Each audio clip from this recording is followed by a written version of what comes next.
Silicon Valley, technology, art, green, and sustainability.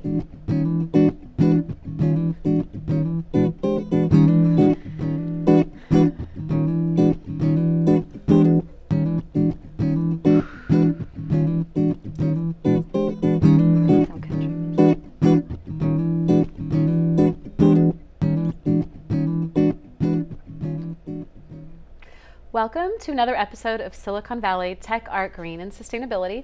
Today I'm very honored to have with me a lady who's you're an inspiration to me. And the short time we've gotten to know each other, you're just amazing. You're an inspirational speaker. I think you're probably going to be an author someday if you haven't written a book already. And you used to be a policewoman and just an amazing woman. And a survivor, a cancer survivor. So let's talk about you and your background and where you're from. Are you from the Bay Area? Yes, I was born and raised here in Santa Clara.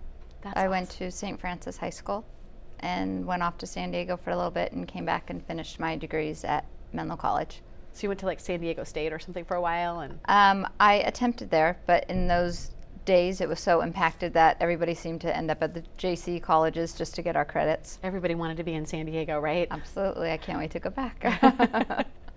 So, and then you had a very long career as a policewoman. Do you want to tell us about that? Sure. Like I said, I graduated with a communications and mass media degree from Menlo College, and I always actually wanted to be an attorney. I love negotiating, love talking things out, and I received an internship with the district attorney's office in Santa Clara. And at that point, I was offered a paid internship under the administration that was there at that time, and they put me on a homicide case with another investigator to work. And they never heard of anybody having a paid internship, so it was quite interesting. So And now they're all have to be paid internships in California, right?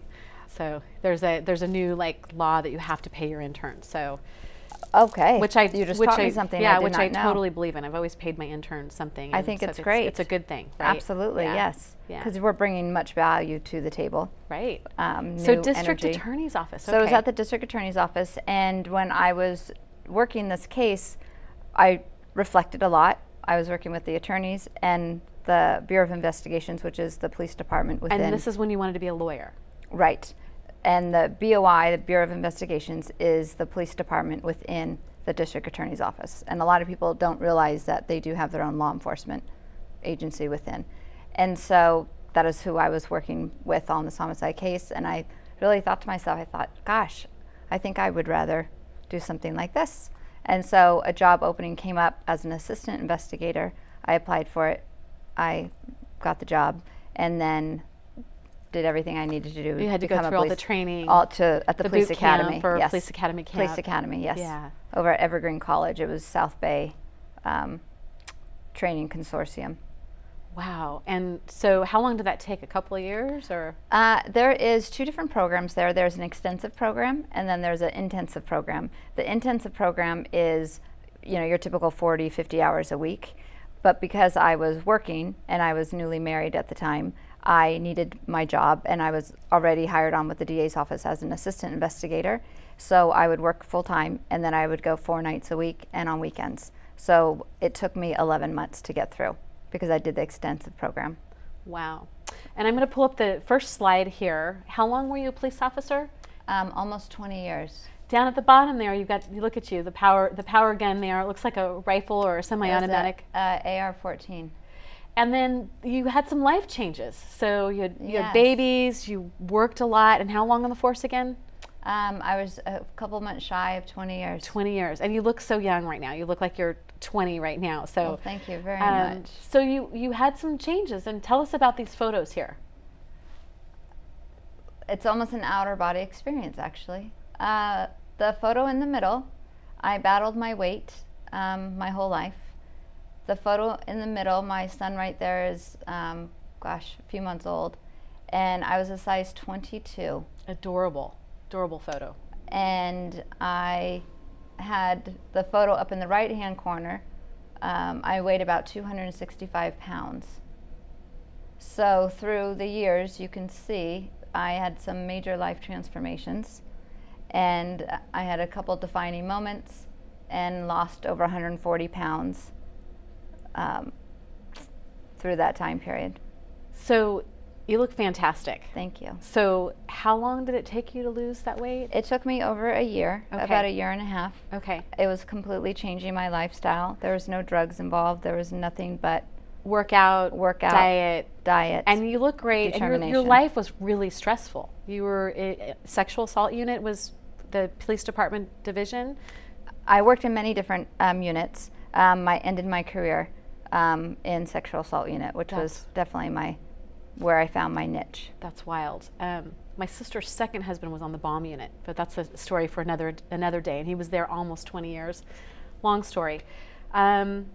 So you didn't start off there. You started off as an investigator with the DA and worked your way around. And for women who are dealing with a stressful life, you actually have a program to help them. Do you want to talk about that a little bit? Sure.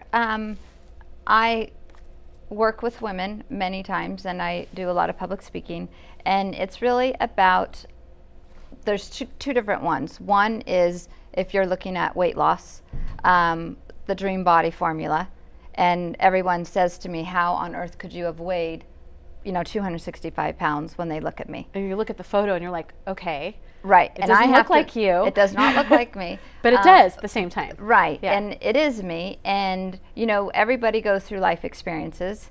And I found that I truly was addicted to food. And I understand what addiction means. I would go to bed at night thinking about what I was going to eat the next morning, to wondering what I would look like in a bikini. And it's hard with a job like that to have regular eating hours, probably too, and to plan regular meals and eat healthier because you're on the go. And sometimes you probably can't even get a meal because you may be investigating something, right? And you don't get to pick when. And you also get very emotionally attached to, at least I'll speak for myself, I got very emotionally attached to the cases I worked, and I wanted to be there for the people I worked with any time of day. So as a 50-year-old woman myself, I know it's hard. Like sometimes you get off work at 8 o'clock and then it's like you're eating late. And it's okay if you're up till 1 or 2, but if you eat and then go right to bed, that's really detrimental to your health. That's right. And it's all all about exercise. Changing. You literally have to, number one, have that defining moment and know that, okay, from here on out, I'm going to change. And it's determination, and it is a constant lifestyle. It is not, I'm going to lose 20 pounds because I have my family reunion or a class reunion coming up.